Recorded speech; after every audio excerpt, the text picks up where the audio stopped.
Hey folks, in case you missed it, the single barrels have started rolling in. Both barrels of the Jack Daniel's Single Barrel Barrel-Proof Rye are available through Hudson Wine Market, with direct links in my social media pages and Instagram bio. These also went out to patrons with a special discount code. These barrels have been going so quickly that, honestly, I don't even know if there are going to be any left by the time this is posted. So if they are available and you want them, trust me, don't wait, because someone else is going to grab them first. Next up is the Barrell Rye Finished in Armagnac Casks. This is going live on October 2nd. This incredible pick was done in partnership with the guys at This Is My Bourbon podcast. The Timbip guys are great friends, and I'm thrilled to have this barrel come into the shop. On October 2nd, Patreon members of both podcasts will have first dibs with free shipping for Patreon supporters. No limits, no minimums, free shipping for Patreon supporters. So up your Patreon pledge now if you want to grab them before everyone else and get that free shipping code. Just want to take a quick second. Thank you so much. From the bottom of my heart, thank you to all the supporters, especially my friends on Patreon. You've put a ton of investment into the pod and the site through the years, and as these single barrels start rolling out and additional products start rolling out, I'll keep providing as many perks as possible to those who have supported me along the way and continue to join. If you're not a patron, if I was on the outside, sounds like now's the time to join. All right, enough updates. Now on to a new episode of the Whiskey Ring Podcast.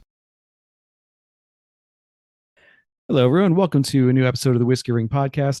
Today, we're going back to a topic we've taken a few weeks off from now, but that I really wanted to revisit, particularly with these two people. So I'm thrilled to have on Laura Fields. You may know her from the Delaware Valley Fields Foundation, which we will certainly be talking about later on as well. Also, American Whiskey History. There we go. I swear, I haven't had anything today. American Whiskey History on Facebook and other interviews and publications. And I feel like I'm forgetting something, but just an overall ambassador for heirloom grains and for Rosen Rye as well. So first off, I wanted to welcome Laura. Thanks. I'll welcome Bob on when he comes back on. Yeah, okay, sounds good. Being that my day job is actually a nonprofit fundraiser. This is my side gig, and I just do it for the thrill of the game, if you will, and learning more. I'm curious about the Delaware Valley Fields Foundation and how that came to be, and how it operates. Yeah, I mean, the Delaware Valley Fields Foundation was born around 2015. I had worked with my mother's nonprofit a little bit here and there, not, kind of watching from the sidelines. She has an educational center on her farm, and, she'd have a lot of kids come out, busloads of kids come out to, spend time on her farm and look at all the animals and learn. And I was noticing that the parents were just completely uninterested. The teachers and the parents, the adults, they were just off in la la land, not paying attention. And I feel like for me, I wanted to reach the adults and have them understand more about farming and the whole process. Where I grew up, the farms were all disappearing so quickly with all these strip malls and housing developments coming in, just wiping out all of this gorgeous farmland. And I knew that the biggest user of farmland were grain producers. When you're thinking about large acreage, those are the folks that you're talking about. Animal husbandry doesn't, raising chickens and stuff like that, it doesn't take as much land. But when you're growing grain, you do need a lot. And so I figured the best way to save farmland in Pennsylvania, at least, was to go that route. And of course, my love for whiskey dovetailed there because whiskey's made from grain. And I saw this, I kind of had this epiphany. It's like, this is the way that my nonprofit's going to go. This is what I'm going to do when I break off and start my own nonprofit. I'm going to focus on grain production, but I'm also going to focus on soil sustainability, and, rye plays beautifully into that. So getting the attention of the adults, going back to that again, the best way for me to reach them, I found, was actually with whiskey, because you mentioned whiskey and ears perk up. When you mention rye, they don't think of grain in the field. They think of whiskey in their glass. So, I just figured it was a good play. I'll bring people in with the whiskey, and while they're there, I'll guerrilla educate them about grain and farming and sustainability and all those things that I want to educate people about. So that's where the Delaware Valley Fields Foundation was born, and Fields obviously the play on my last name. So It's a nice coincidence. It always helps. yeah, it does. And I also want to welcome on Mr. Robert McDonald. We go by Bob usually, but Bob, yeah. So Bob McDonald, you have probably, or you should be, following Dancing Star Farms on all the social media. There will be links in the show notes for sure, to see just the amazing grains and products that he's putting out, sometimes literally in his hand, to see what's coming out of the ground. And especially as we're going into the harvesting season, there have been some just beautiful pictures on there. And I really can't describe it as any other way than beautiful crops coming out. So the way that I also wanted to start off this conversation is I got to know kind of both of you through the Rosen project. Right. So, right. Stolen Wolf, Mammoth, those guys all working with this Rosen rye. And this is kind of a question that might be a really dumb question, but I have to ask it anyway, which is, are there any differences between Rosen rye and Keystone Rosen rye other than the Pennsylvania geography? Right now, not.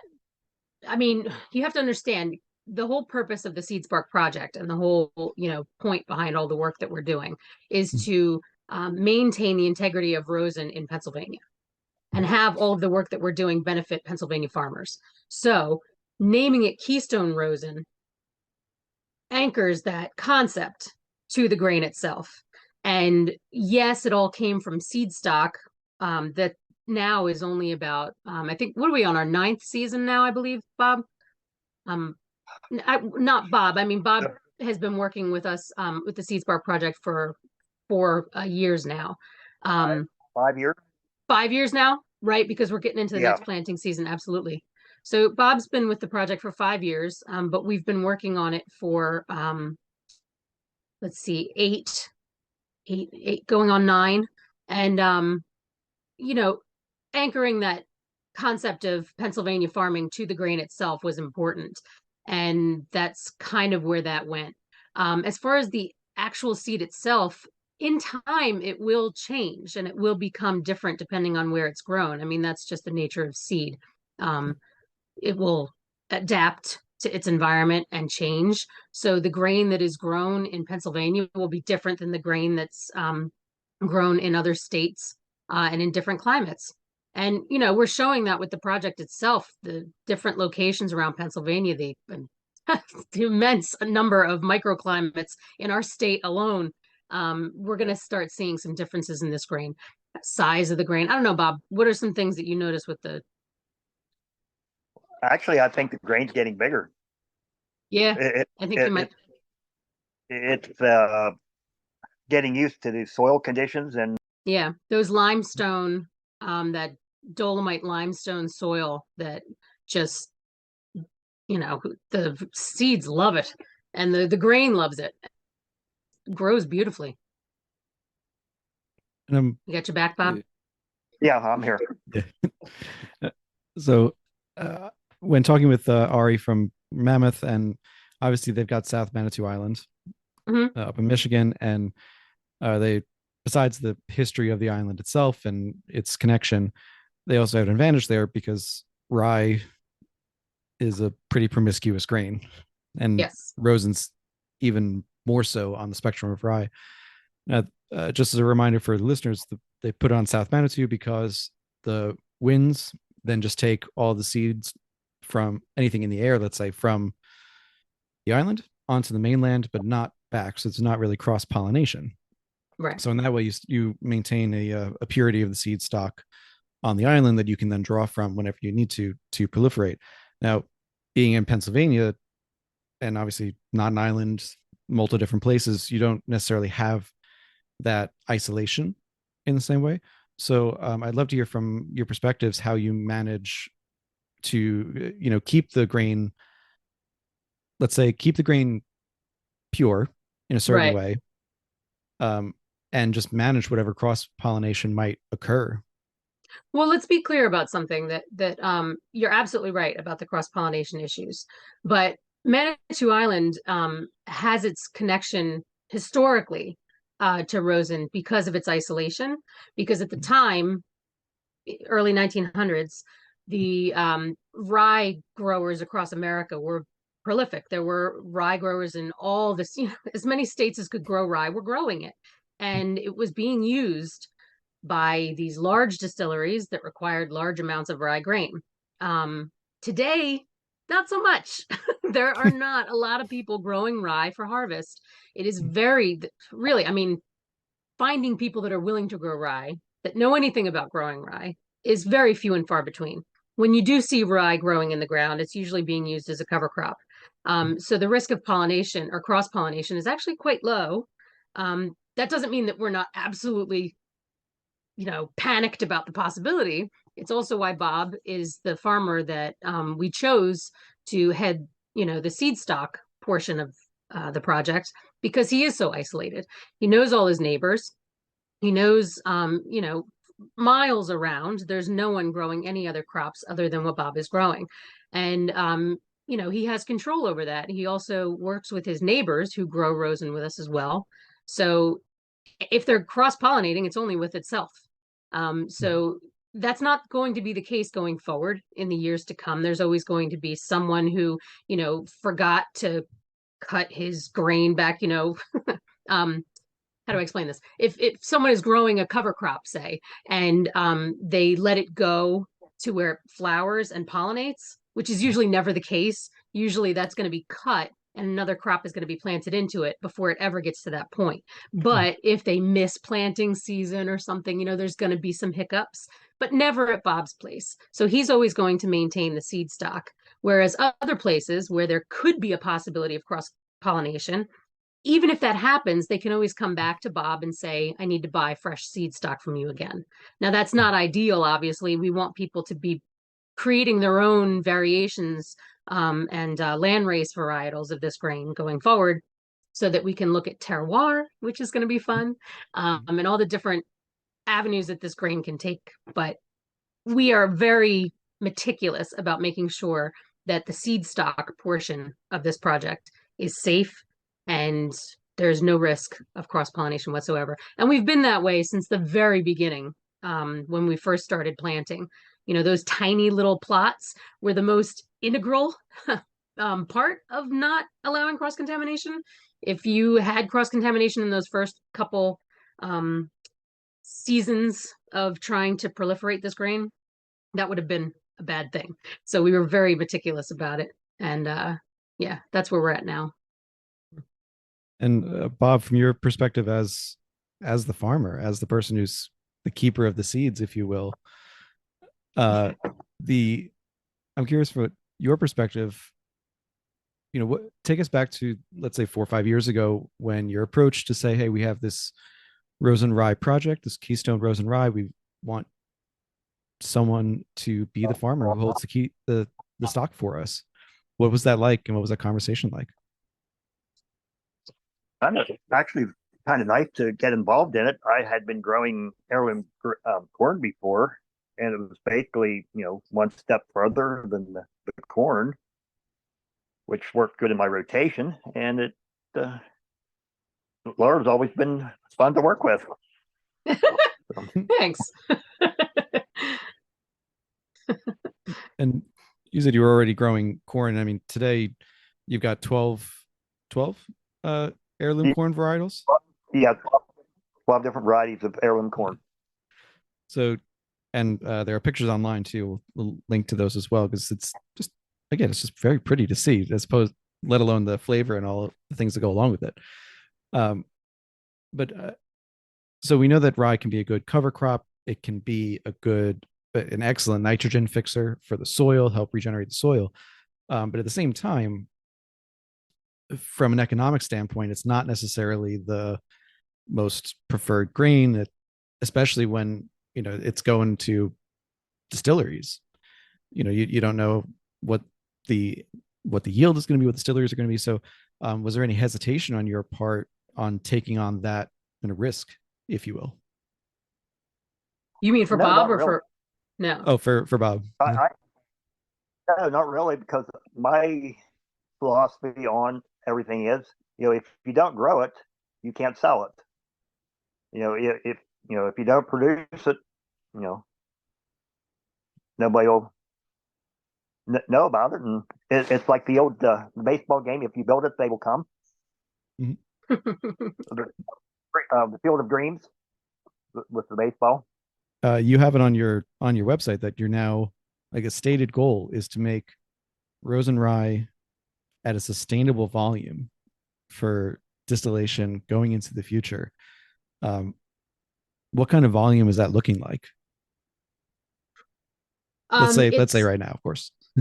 yes. Well, we everything with this project is the ultimate goal is all for the benefit of the farmers, right?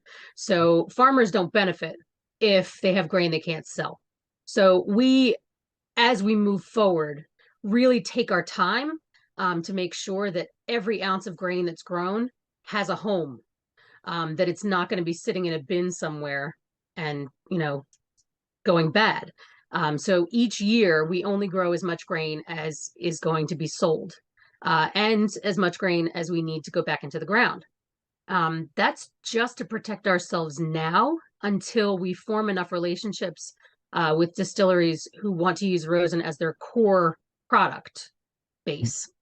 So the sooner we can establish those, relationships with distilleries that want to make core product out of rosin rye, the sooner we'll be able to begin proliferating this and really growing a lot more. But as of right now, each farmer needs to feel comfortable knowing that, this is profitable and not a waste of their time. Because I've seen this happen way too many times with other distilleries and partnerships with farmers where, one, they don't know how to communicate with one another, which is kind of where I come in. I speak distiller and I speak farmer, so I can help them, navigate that difficult relationship.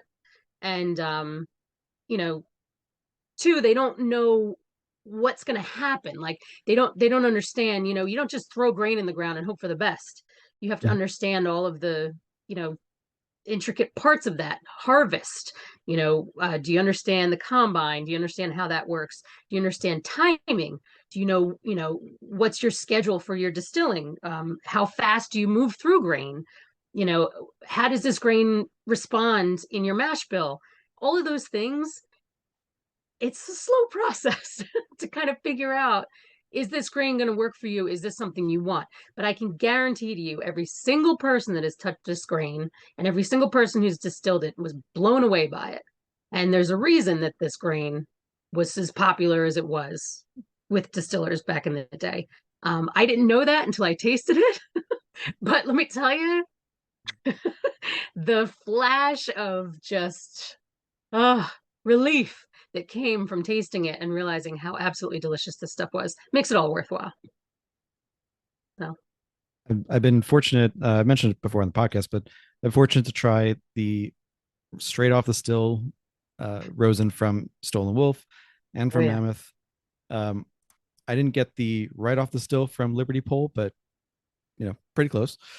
So I've had it from now from multiple different distillers, let's say, and different states, different microclimates, as you were alluding to before. I know this as part of this project, from both you both, and from Ari and others, you're trying to proliferate rosin as something that can be grown in multiple areas. As you were saying before, basically anywhere where you can grow rye, it's Mhm. something that could be tried.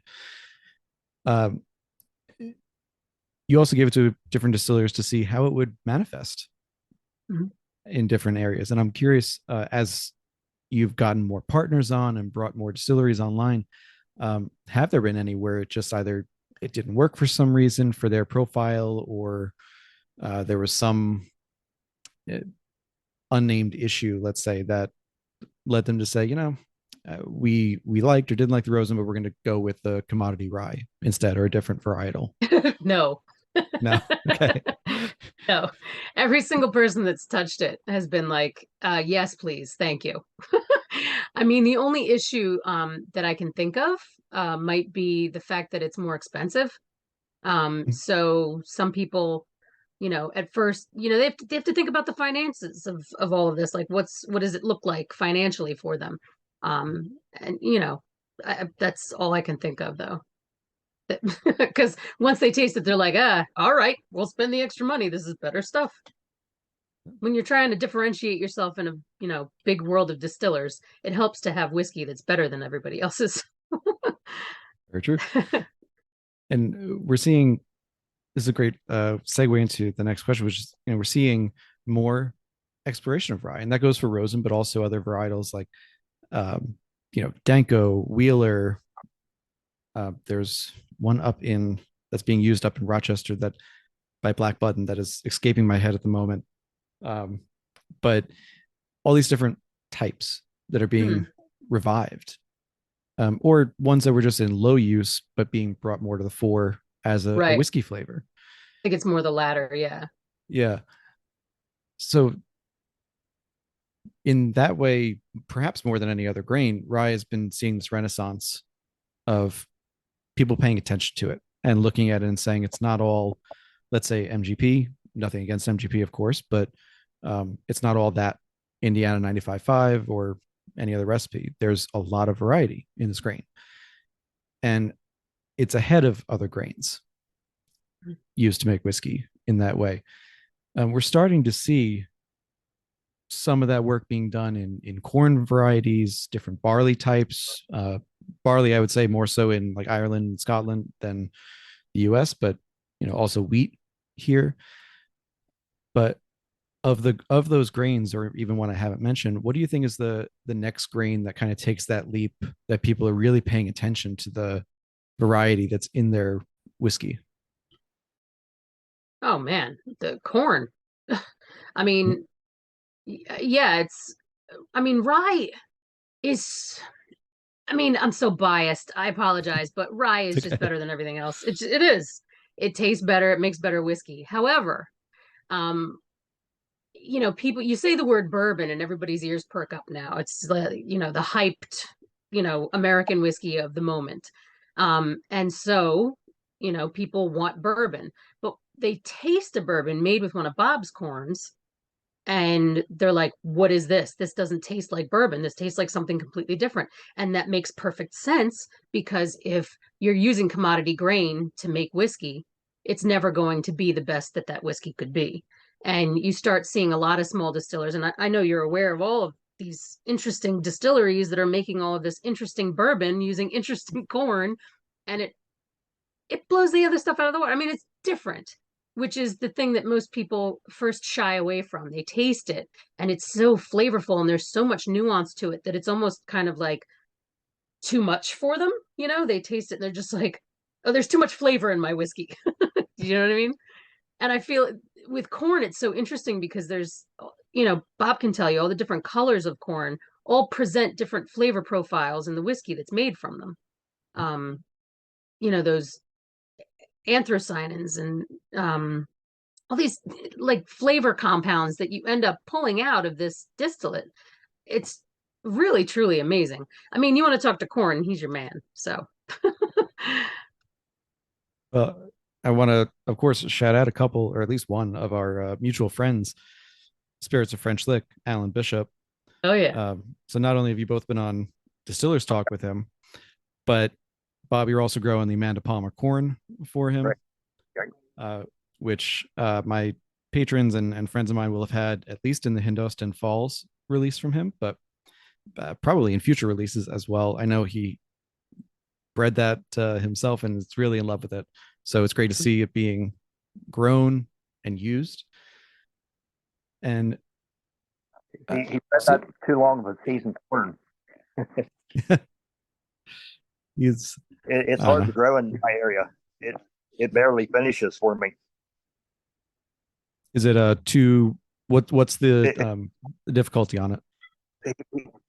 he's got a white corn involved in it that's probably like 120 or 30-day corn, and it's really hard to mature in my climate here. Yeah, so Right. so basically the growing season is not long enough Yeah, for the right conditions.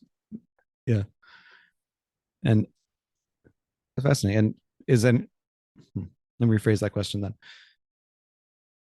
Given the difficulty with growing the corn, of course, it's an experience to grow it for him. Have you suggested, we love doing it for you, but it might be better in a different climate, or is part of you also saying, no, we want to hold on to that ourselves? it's a challenge, but I enjoy it. Fair enough. And I mean, like I said, you got 12 varietals to work with, and I'm just looking at the list now of different distilleries that are fed by Dancing Star Farms. We've got, in addition to French Lick, Widow Jane, Sugar Works, Phoebes, which is a new one for me. I hadn't heard of them before. Pennsylvania Distilling, Barrel 21. These are all distilleries that, while they might not be the kind of names that immediately come to mind for kind of the everyday consumer, let's say. Again, no offense meant on that. There's a small percentage of us nerds who really get into these things, but it's for people who are really interested. I mean, you're looking at places as varied as New York, as a couple in Pennsylvania, but also Ohio, Southern Indiana, Delaware, Florida, even all getting grain from a farm in Pennsylvania that's fairly isolated. Somebody from Europe asked Someone for from something from you too, Bob. Oh yeah. I'm also been sending corn to Big Creek Distillery in Georgia. Okay. So you've become kind of a corn celebrity, or a grain celebrity, I should say then. I had a customer out in the state of Washington contact me for Bloody Butcher here a few weeks ago. So he goes coast to coast. Yeah. So I have to ask, Bob, are you much of a whiskey fan yourself? Yeah, I never was before I started this, but when I Interesting. Okay. When I started growing it, I always wanted to taste, what I grew. Yeah. And we sent some rye out a few days ago, and here in a couple of days I'll get to taste that. That's pretty cool. Yeah, that's exciting. Yeah. And to me, it brings a great question that really, again, I love both of your input on this. So, Laura, you said one of your roles is to communicate or act as a communicator between farmers and distillers, because they don't necessarily speak each other's languages. I think I can say just from my own podcast, I've only had 2 farmers or farmers adjacent on previously. We're in the 110s of episodes now, so we're starting to get up there. And but really, it's only been basically the guys at Mammoth, and also Ashley and Colby at Frey Ranch. Other than that, not too many people who are well, and of course, I guess Alan counts in a way, because he just he does speak Alan. Farmer. Yeah, he speaks farmer. Right, so we'll throw him in as there. So we got 3. And but for the most part, it really is, they might know where they get their grain, and they might know that, but there is that disconnect for sure. And it made me think about a conversation I was having recently with Lisa Wicker, who I know is involved in the project early on, and especially with George Washington's Mount Vernon distillery, and Widow Jane as well, I should say, I guess. And she was talking about how you have to treat heirloom corn differently as a distiller. And in the context that she was talking, just to add that in, she was talking about kind of a crafty note that some people get particularly in bourbons that are either too young, or something where basically what's happened is the distiller has taken the corn that's not yellow dent number 2, and they've cooked it too high, too fast. The corn oils come out, and the corn oils burn, and you just can't get that taste out. And that stays no matter how long. It's not about it being too young. It's what happened right at the beginning of the process. So I guess in, Laura, in your role as the communicator, and Bob, as your role as the farmer, how do you work with distillers to communicate how you should treat different varieties of corn that they're dealing with? It's a tough. I'm not a distiller, right? So, I can't necessarily explain to. But Oh, he neither said, one of us I'm is not. I'm not distillers. either. It's okay. Yeah. No, neither one. Okay, that's what he said. Yeah. Sorry. So yeah, neither of us are distillers. I know just enough to be dangerous, basically. But Lisa is, I mean, she's a guru, that woman. She knows so much about working with these things, mostly because she's not afraid to work with them. Trial and error and you know, research and understanding that there were different ways that people ran their stills and operated their, mash tuns and it's good to know the history and know the grain. And the unfortunate thing about most distillers now is they're all taught to distill in the modern bourbon school and, given instructions on how to distill, the way that I guess most of us are used to drinking. The whiskey that's made today is all kind of made in a similar fashion, I guess is the point I'm trying to make. And it's not the way whiskey used to be made. And the way whiskey used to be made, the basic raw material was different than what we use today. And so when you're trying to return to those old raw materials, you almost kind of want to try returning to those old processes as well. And so most of the distillers that I work with have that understanding just to begin, which is good. I mean, especially at Mount Vernon, like you mentioned, that was just super fun because they're all set up to work with heirloom grain there. Those old pot stills and the old processes and everything else. And the people that work there are so well versed in all these things. You don't need to tell them much. But I think the issue is with communication. It's not so much the process of distilling it as it is the process of purchasing it and the understanding of what's involved with growing it. So, distillers, I often say they have this kind of modern Amazon ideal of how grain is supposed to come to them. You order it, and within a couple days, it shows up at your door in beautifully wrapped packages and, clean and beautiful and, exactly the way that they want it. Well, when you're working with a farmer who doesn't understand that that's the way you want it, they will fail you every time. If they don't understand what the distiller's concept of good grain is, then they can't possibly provide it for them. So I hear a lot of the time, a distiller will say something like, "Oh, this grain is dirty," or "This grain is, there's stuff in here. I'm not happy with this grain." And you have to explain to them, you need to be able to explain to the farmer what it is that you need and what it is that you want. They need to understand that grain needs to be cleaned, grain needs to be dried, you need to have a certain moisture content, you need to make sure that it's maintained, there needs to be storage. Where is this grain going to be kept? Well, in the meantime, because farmers in today's day and age are not set up to store grain. They grow grain and it goes off to the elevator immediately. And, you harvest, load it into trucks and ship it out. And then you get your check from the elevator and your grain's gone. And you never have to worry about it again. This is modern convenience of the commodity grain market. But with a distiller, that ain't going to be the case. You have to have a place to keep it. You have to have a place to keep it dry and safe. And before it gets shipped to the distiller, it needs to be cleaned very well. And the farmer needs to understand what that means, how clean it needs to be, how it's going to be shipped. Is it going to be in super sacks? Is it going to be in bags? Is it going to be in a tractor trailer? Is it going to, how long is, obviously there's a lot of balls in the air. Let's put it that way.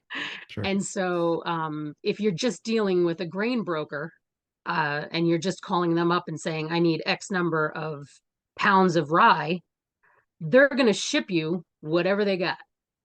And you can try and be specific with them, but grain brokers keep large quantities of grain on hand, ready to ship out. And that grain could be coming from anywhere. There is no provenance to any of that grain. It goes into the bin, regardless of whether it's from Canada, Germany, Sweden, you know, Ukraine, wherever it's coming from, it's all going into the same bin. I call it hamburger grain because it's just kind of, there's nothing particularly interesting about it. So distillers just, they say, I get my grain from so and so. But it's like, do you? Or are you just getting bulk grain? You don't quite know what it is, but hey, it's clean and it's shipped to you in nice bags. So, I mean, I feel like I'm rambling now, but I'm just trying to explain that that's the disconnect, I guess is what I'm trying to say. It's like going between Walmart and your local roadside stand. Right. It's a good comparison. Yeah. I get that there's kind of a time and place if you want to go to use that metaphor to go to the Walmart if you need something specific or you just need something quick, easy to use. And also, I know we keep in the reality that once you reach a certain size, there might not be a farmer who can supply from just one farm. There are very few that can at a certain volume, of course. Yeah. But farmers can grow with the distillery, and that's kind of where we try and promote that sort of activity. So, Bob is not going to be able to supply everybody with Rosen rye when a distillery wants to buy it. What we've set up is he's the grain supplier, the seed supplier.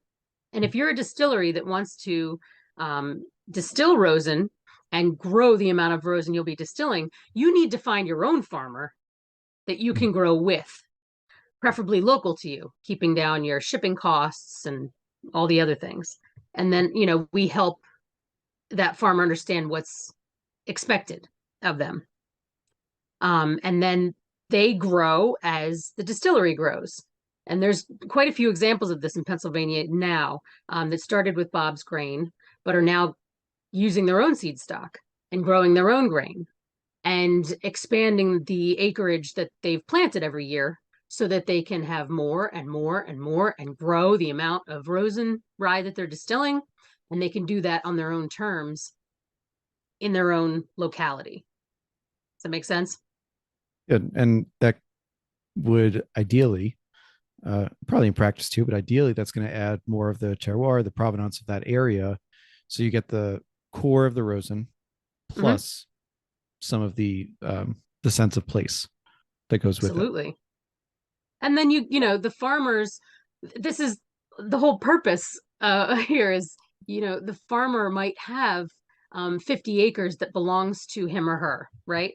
That's their acreage. But then as the distiller has more need for more grain, they can begin to rent other property, buy other property, expand their farms, as opposed to continuing to sell off parcels of it to, keep their grandparents' land. They can keep it and make money on it and have a business partner in the distillery, and go from there. So a lot of opportunity here.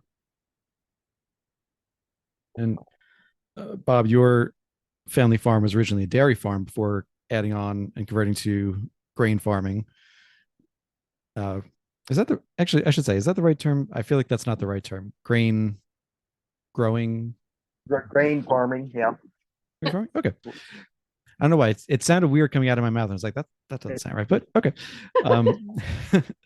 But when I guess going back to the farming aspect of it, what was the moment where the farm just started to grow grains in addition to livestock or dairy, I should say? Well, what was the impetus for that change? My parents bought the farm in 1960, and they started dairying then. And it's been now about 13 years since we've quit dairy, and we still have beef and the grain farming. Oh, yeah, as the demand grows for the grain, the cattle are getting less. And he's expanding the acreage that he uses. So and that was my next question. Yeah. I'm renting farms, and I've got other farmers helping me to grow. So what's your, let's say if you've got, think of something like 175 acres right now. I farm around 400 acres. 400. Okay, so my numbers were probably old numbers then. Yeah. I guess I know you can't necessarily tell the future on this, but what do you feel like is your maximum growth area for what you want to achieve? I'll keep growing as long as the demand's there. I'll find land somewhere to grow it on. Mm. Awesome. So So I want to throw back to this is something that came up on an episode of Distillers Talk. I use that podcast frequently for research because Alan and I think a lot alike, and we've got he'll ask those kinds of questions that I ask too. So he obviously we're talking about Rosen Rye at the time specifically, but I think it applies to the larger grain sphere. So he made a point that at a certain point you can't save every grain. Mhm. There are plenty of heirloom grains of corn, rye, wheat, what have you, that for one reason or another you can't save. But then you have ones like Rosen where you can. Now his argument was that when choosing which ones to save, once you get past the simple viability, like can this even be grown, you should tend more towards those that have either culinary or agricultural value, as opposed to simply reviving a grain for the sake of reviving it. Right. And I thought it was a good point, interesting point, but one on which I have zero knowledge. So I wanted to throw it to both of you to get your opinions on that point. You mean why choose specific grains? Yeah, like why choose specific grains, and if when you get to a point where if you had to choose between a grain, what would lead you to choose one over the other? This month's Impact Spotlight is on Nichnine. Founded by Annabelle Thomas, Nichnine has a pioneering approach to spirit making, putting innovation and sustainability at the forefront. Through Nichnine, Annabelle seeks to change the way the world thinks about whiskey from Scotland, and to create a whiskey which could exist in harmony with our planet and its inhabitants. Nichnine has created a spirit with exceptional body and sweetness, showcasing their smooth and elegant house style. This is achieved through a combination of sourcing high-quality organic Scottish barley, gentle fermentation and distillation processes, and maturation in a combination of 3 carefully selected cask types: ex-American whiskey casks, STR, shaved, toasted, and recharred casks that held red wine, and a small amount of Oloroso sherry casks. The result is flavors of lemon sherbet, juicy stone fruits, and spiced rye bread. This whiskey is set to disrupt the industry through Nichnine's commitment to sustainability and creative approach to distilling. With an uncompromising focus, the small team of eco-conscious drinks fanatics also dedicate 10% of their spirit production to trialing different yeasts not commonly found in whiskey distilling, all on their journey to seek out and find new flavors in their whiskey making. If you're a longtime listener, you know how interested I am in whiskeys and distilleries like this, and how excited I am that Impex is now bringing it stateside. Annabelle will be visiting Chicago for Whiskey and Barrel Night on October 25th, and will be hosting special masterclasses featuring the key components of Nichnine, along with their core organic single malts. These tastings will also include a sneak peek of Quiet Rebels Gordon. Only 630 bottles of the special one-time only release will be coming to the States, so it's a release and an event you won't want to miss. Nichnine Organic Single Malt is currently on its way to specialty retailers across the U.S. For more information and questions on where to buy, please contact the Impex Beverages office at office@impexbev.com and follow on social media to never miss a release. The Whiskey Ring podcast is proudly sponsored by Impex Beverages. Well, marketability, first of all, just like whiskey, you need to be able to sell this stuff. Farmers are businessmen, first and foremost. They're not going to do something that's not going to make them money. And so for me to pitch an idea to someone and say, I want you to grow this grain, I better have a good reason to do it. Otherwise, they're not going to get on board. Now, you've explained that I study the history of rye whiskey. Well, that's helpful when I'm trying to pitch an idea for a grain. If I've researched a specific grain that I know was successfully used in making rye whiskey in Pennsylvania, because again, I'm focused on Pennsylvania, Sure. then I can use that. I can say, look, I know this specific grain was used in this era. And if you can connect it to something like, the Whiskey Rebellion, or if you can attach it to something like, I don't know, like George Washington's a great one. Everybody knows him. Mm. So, having Mount Vernon distill Rosen rye was purposeful. We want people to be able to say, that's awesome. That's really something special there. And so the story and the marketing need to fit with that grain. And, Alan's no dope. He's not going to use anything that isn't going to translate into dollars on the back end. You have to make sure that the grain you're choosing has a reason for being. You can talk about color all day, but if it doesn't taste good, your purple corn or whatever ain't going to be worth anything. You need to be able to distill it. You need to be able to say this is better than. People need to be able to taste it and recognize that it's better. Yeah, I mean, those first couple years of working with Rosen was traumatic. I wasn't sure, like, is this actually going to be good? This is a lot of my life I'm putting into this. Is this going to be worthwhile? And then to taste it and go, God, thank God. That's, yeah, that was important. There are several other grains that I know have marketability that I'll be attempting to work with as well. All have connections to Pennsylvania and to distilling, but that requires me actually starting from scratch again, and that will happen. But we need to find Rosen right now is basically our anchor grain for rye. I know that it's good. I know that it's that it works, but we need to be able to translate that into more marketability and make it viable for the long term. Because it's fun. I don't play with grain. You know what I mean? That this isn't like we're not just trying our hand at this. You know what I mean? Everything that we do is very methodical, and we're making sure that everything we do is with purpose. And so working with larger and larger distilleries going forward, making sure that the grain stays in Pennsylvania for the time being, just to make sure that the Pennsylvania farmers are the ones that benefit from it. But to have these whiskeys finally come of age, we're finally going to have bottled and bond Rosen rye whiskey next year. That's pretty Awesome. epic. Yeah, that's awesome. And we need to be able to have people taste it and say that exact thing. That's awesome. Yeah. And so it's all steps, you know what I mean?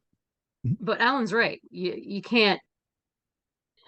Rosen was connected to Michter's, right? Mm-hmm. Rosen was connected to Dick Stoll. Dick Stoll was the first person to ever be able to distill it again. He worked with it before. He knew it was great. Mm-hmm. There aren't many people out there that have worked with heirloom grains before Prohibition. I mean, there's none.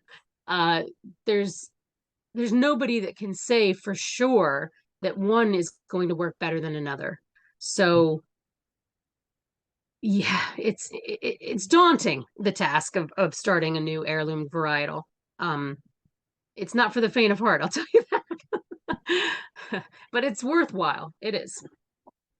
And as you alluded to, you now have what I would consider it's a very successful path, at least, because you've done it with the Rosen, and it's continuing to grow and reach other distilleries, other farms. There's that path forward that you can at least start with and alter as you need. But hopefully the next grain that you choose won't be as daunting, only because you've done it once. So, well, it's everything else that goes along again with it too. You need to establish a grain supply chain.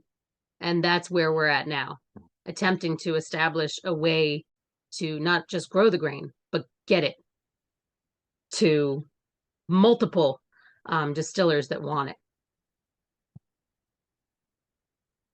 Yeah, the grain supply chain, that's the hitch in the giddy up here. We gotta establish that and get that moving.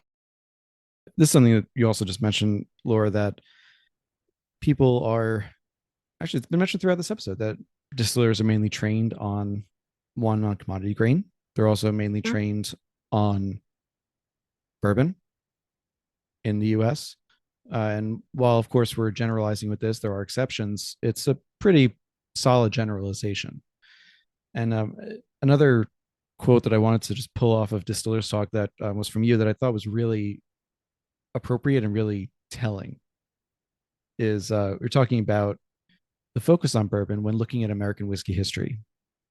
Mhm. And he said, with all due respect to Mike Veach and Fred Minnick, both have done great work on history of American whiskey. Their focus is on bourbon. To look at everything through the lens of bourbon is to miss another 200 years of history. Mhm. And then the following point being, you can't understand Kentucky distilling without Pennsylvania distilling. Right.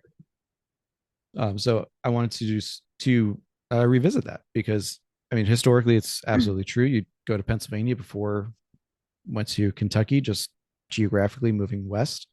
So, and a lot of the traditions that we now think of as associated with Kentucky came from Pennsylvania or through Right. Pennsylvania, certainly.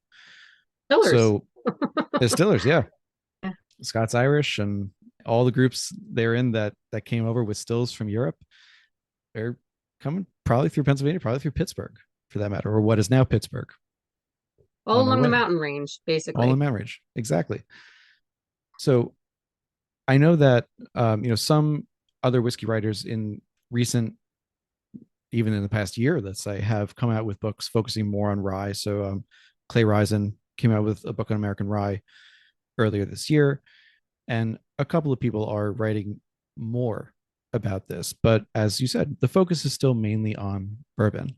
Hmm. Now, in one of the roles in which I know you best is from your historical posts on Facebook and other publications talking about, oh, I found this piece of this newspaper clipping or this ad from uh, 200 years ago sometimes. Yep. It amazes me some of the things that pop up on my feed that I'm like, how did she find this?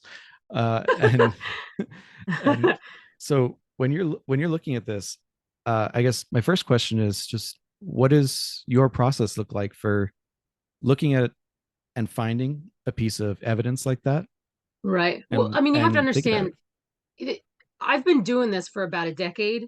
I've only been on Facebook for a year, posting this stuff. I have filing cabinets upstairs. I'm very old school. I'm sorry. I'm a trained artist, so I work visually and with my hands. So I need the physicality of the paper in the folders. And so I've got tonnage. When I first started researching Pennsylvania rye, really it was the nonprofit that inspired it. I wanted, yes, I understood whiskey, and I'm such a geek when it comes to anything. When I want to, when I dig into it, I really want to dig into it. And every single time you start looking at something, there's another rabbit hole, and you need to pursue that. Um, I found myself getting a little confused about a decade ago when I was doing my research. And I said, you know what? I'm doing this. I'm going about this all wrong. I can't continue to read what everybody else has written. I need to start from scratch. So, what I determined to do um, was to really start studying each individual distillery that existed in Pennsylvania. And there were hundreds of them after the Civil War. And the reason that I focused on after the Civil War is because that's when there were records. There weren't really any tax records and things before then. So there's lots of anecdotes that mention distillers that existed before then, but there were thousands. There's no way I was going to pin all those down. So I put my focus on post Civil War, and I began to study each individual family and each individual owner, and there were hundreds. So I've studied individually and written about 200 individual distilleries that existed and functioned here in Pennsylvania. In doing so, I came across tonnage of random bits of information, as you would if you're studying families and you're looking at their ancestry and you're looking at, you know, how they got started, when they got started, where they were all from, what ships they came in on, all these things. You get this real close personal connection to all these families. and realizing that, they had to hire their own distillers. Where'd those distillers come from? How did they work? Who were their customers? Who were they selling to? All of those eccentricities, all these little pieces of the puzzle, all of them interest me. So I dove into everything. I was looking at everything. And then, when I was pregnant with my kids and home a lot, I had a lot more time to really dig and start writing. And so, yeah, I have immense amounts of this information, random little tidbits that you'd come across that you're just kind of like, what in the world is that? And I'd set it aside. And that's where the Facebook page came from, where I was kind of like, I have all this information about Pennsylvania distilleries, but you'd notice that the stuff that I post about online is not about necessarily Pennsylvania whiskey. It's random info that came up along the way. So I'd find lots of other things. The rabbit holes basically are what I write about, and endlessly interesting to me. There's so much. And the thing that drives me crazy is that in all this research and all the things that I've found, so much of it is completely contrary to everything that has been written about American whiskey. I think coming at it from an earlier perspective kind of makes everything else seem a bit askew and market driven. And when you look at why all of these things began, I don't know if you can maybe focus me in on like a specific topic. Maybe I can help you more, because I think there's so much information. No, I know, in my I know head. the feeling. I can see, obviously this is an audio only podcast, but we record with video and I can see just all the wheels turning, and I can, all the ways you want to go on that. And right. Which is great, because that means there's passion there and there's real drive, and what you're talking about in the simplest terms. You know what you're talking about. And I think what I'm thinking about is two things, which is always the case with me. First one being, I too have full respect for these other whiskey historians and whiskey histories, but to me it also seems to strain credulity to say that in researching the history of bourbon, let's say the history of corn-based whiskey, that even if they were focused solely on Kentucky and what is today Kentucky, that they wouldn't also come across the history of rye and other grains that may have been distilled. And it makes me wonder why, was it just missing? Did they just miss it? Was it a conscious choice? So no, it was definitely more of a Sophie's choice situation. Like, you have to understand that rye was basically the thing that everybody wanted. It was never overproduced in the way that bourbon was. There's a lot of reasons for that, but it was always managed and insular. Pennsylvania and Maryland kind of kept to themselves. They were never bought out by the Whiskey Trust. They maintained their integrity, and the thing that killed them was Prohibition. And then who survived Prohibition? The folks that were owned and controlled by larger corporations that were able to maintain their integrity over those 13 years by doing lots of other things, manipulating the system, and they were able to survive and come out on the other end. Now, all of these individually owned distilleries obviously could not do that. They didn't have this corporate umbrella that protected them. And so they all kind of lost their shirts. And that's not to say they lost their shirts. It's just that the next generation of wealthy young men found other business and moved on, because nobody thought, Prohibition's here. It's part of the Constitution. It ain't going anywhere. We need to move on. And they did. And so when Prohibition was over, there was nobody to go, all right, everybody come back together. Let's wrangle you all. There were a few, and that was Shenley. National Distillers owned the Old Overholt and Large, and those were, they were producing during Prohibition, so they were able to bring them back, but they were no longer Pennsylvania owned institutions anymore, so there's a lot of change that took place after Prohibition. And so when we think of rye, we tend to think of rye in its association with bourbon through national distillers and through Shenley and Seagram's and Hiram and all. We think of rye in a very different context. And bourbon, we all think of in a modern context. We can't help but do that because bourbon didn't have this clout until 1964, actually 1960, but 1964 they passed the national spirit. Yeah, exactly right. What did they? It's not the national spirit. It was the product. No, product it's solely of the U.S. and thank you. Yes, yeah. a product solely made by the United States, and that didn't happen until 1964, not really that long ago. And so all of our context around bourbon is very recent. The bourbon that we're drinking today tastes nothing like the bourbon that people were drinking in the 60s and 70s when that law was passed. And that whiskey was nothing like the whiskey that was made in the 1930s. And that whiskey was very different than the whiskey that was made in the 1890s.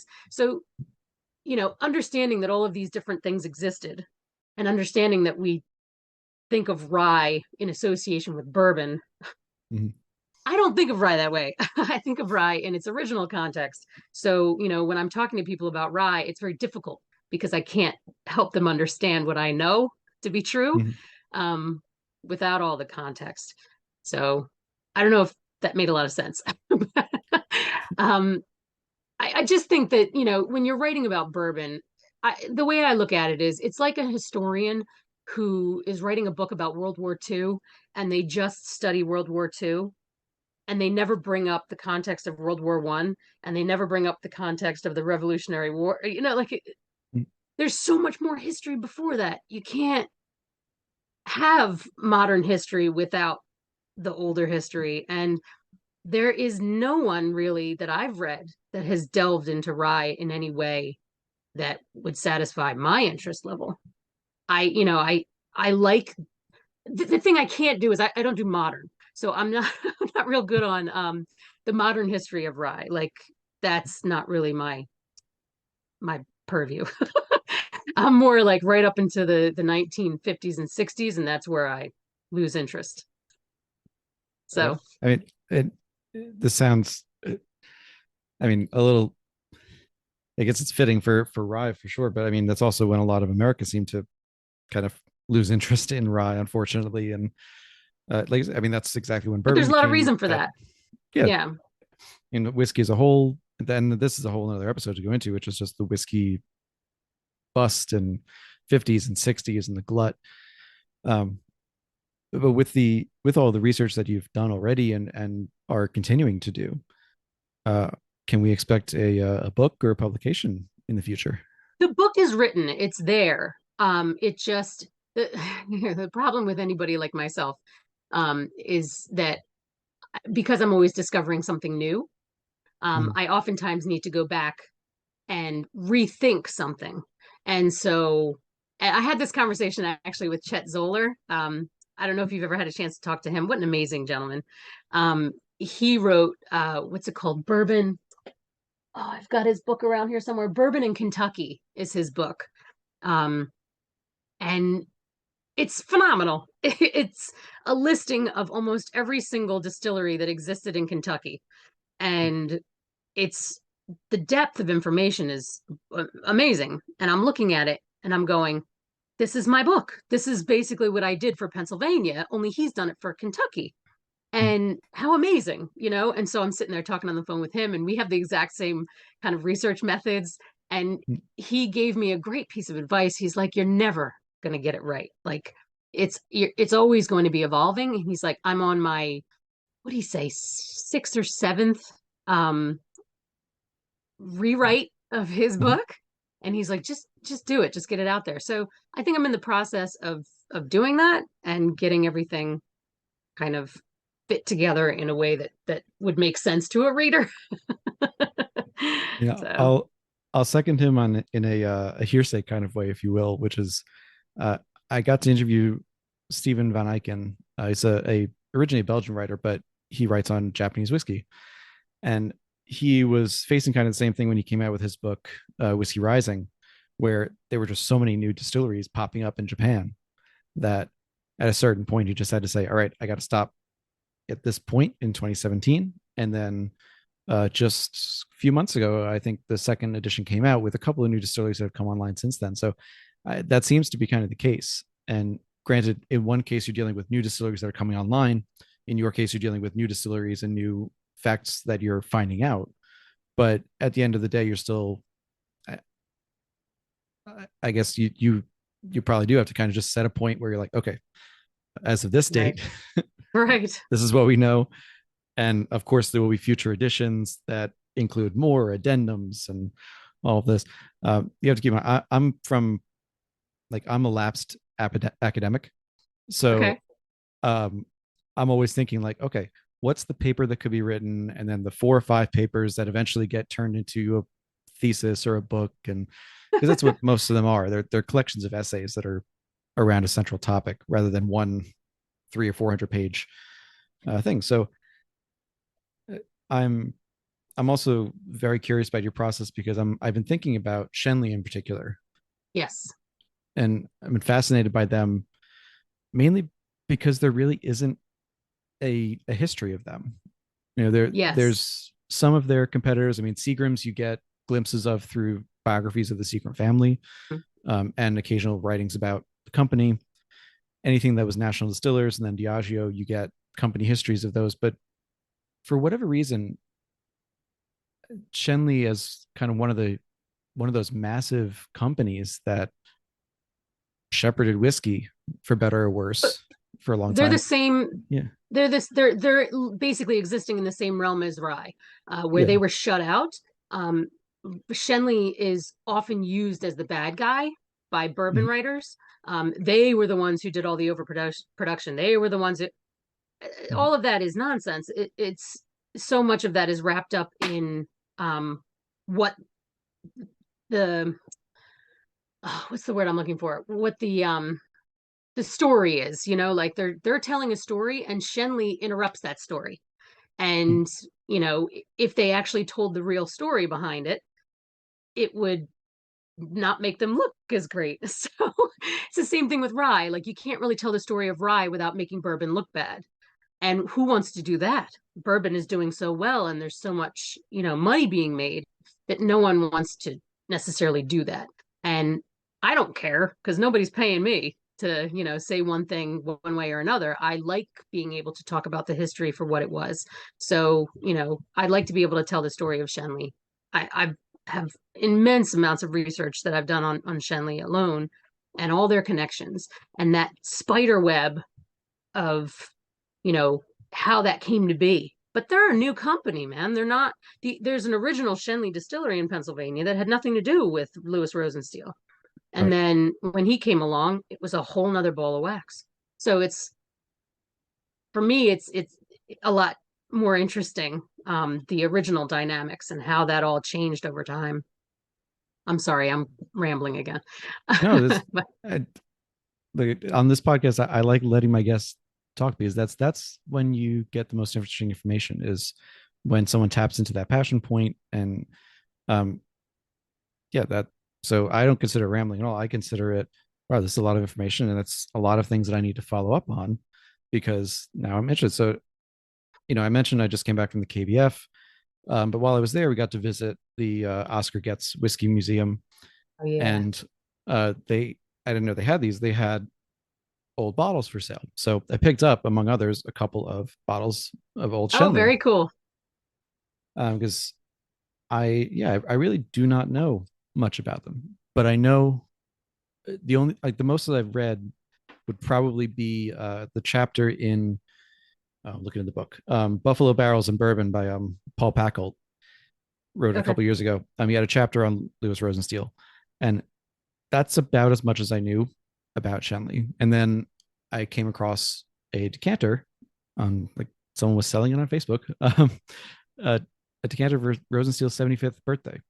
that was made with 3 countries of whiskey that were produced by Shenley. It was like 60% Canadian, 20 Kentucky, 20 Scotch, and with a light peated Scotch, not too heavy. And it was unlike any whiskey I'd ever tasted before, because it was meant to be something no one had tasted before. And so that kind of kickstarted this interest. And I found, just as a little preview, I found that the New York Public Library has a lot of Shenley's corporate annual reports and tax records. So I need to set some time aside to go in and look and do some of this research, because it's fun. It's interesting, and it's a story that needs to be told. Yeah, Scott, it really does. It really does need to be told. The most interesting thing, just to get you set on, possibilities of where to go, is that Shenley, when Rosen Steel first got involved with the company, he was trying to talk to his partners about getting a concentration warehouse license. And he wanted it really badly for his new plant in Shenley, which, existed since, I think it was 1892. There was a distillery there. But he wanted to make his location work. Well, he didn't get it. And his partners bailed. And what he ended up doing was securing a concentration warehouse license that was obtained by the folks at Joseph Finch. And Joseph Finch was in Pittsburgh, not in Shenley.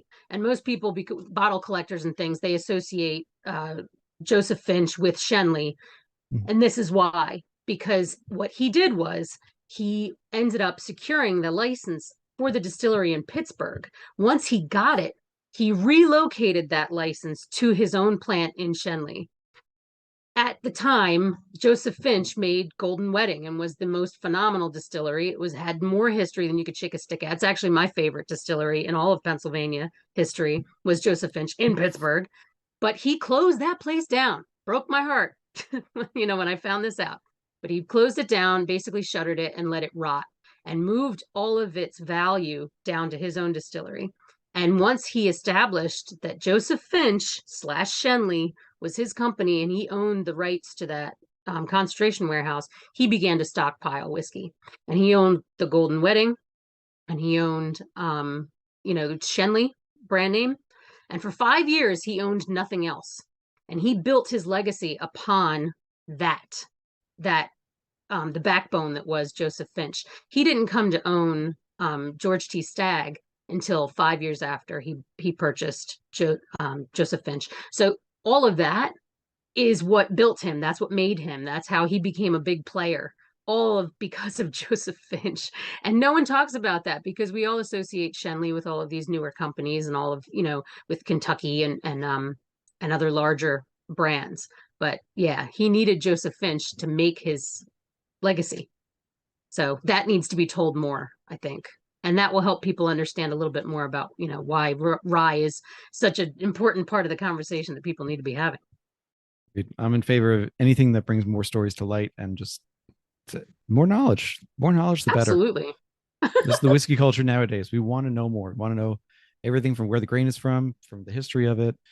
And especially, I think, because it is so intertwined, the history of whiskey, of rye in particular, but let's say whiskey generally, with the history of the U.S. And it's a story that needs to be explored more.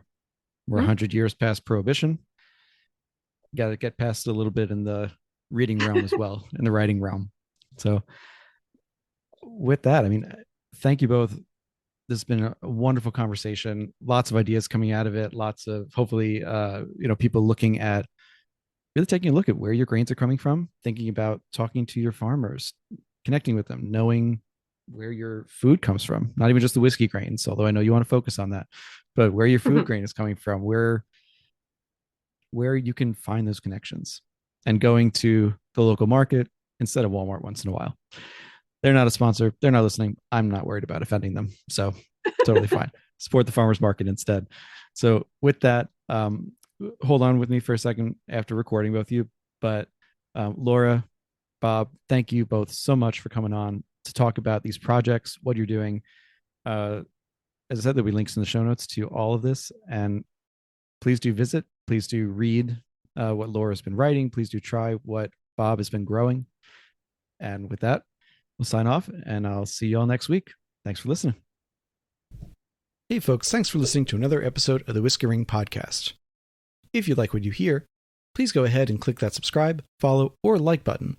Leave a rating and review on your podcast app of choice, and let me know what you want to hear. You can reach out to me through the podcast apps or email me at david@whiskeyinmyweddingring.com with any suggestions or ideas for new show guests.